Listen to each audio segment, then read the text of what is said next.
Wayusanu ayahli karosahu walau unsa pisabi'i wayata sodako bizinatihi dahaban au fidotan.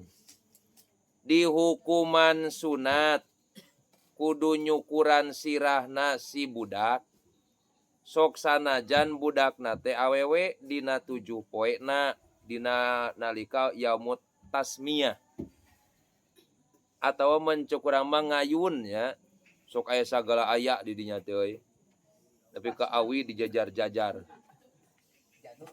jeung janur jeung kupat aya tang-tang angin non wah pokona eta sunat eta teh nyukuran budak teh dina sabada ngajuru tangtuna teh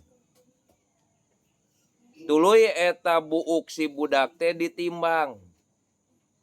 Buuk eta si budak ditimbang, timbanganana akurkeun kana emas atawa kana perak tuluy sodakohkeun.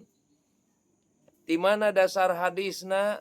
Tah tingali nasarana lihobarin annahu sallam amaro Fatimata antazina sya'rul Husain wa yatasaddaqu biwaznihi fiddotan. Fafa'alat dalika pawajadathu adalah dirhaman au dirhaman la syai'a.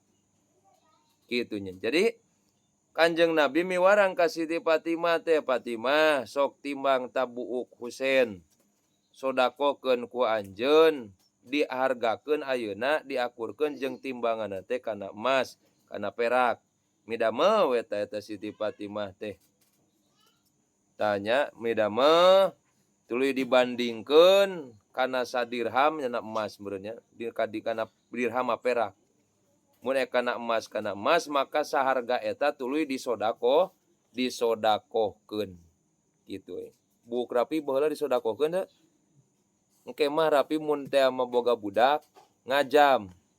Mun teh mah geus dicukuran buukna ditimbang diakurkeun jeung emas tuluy eta harga emasna teh disodakohkeun.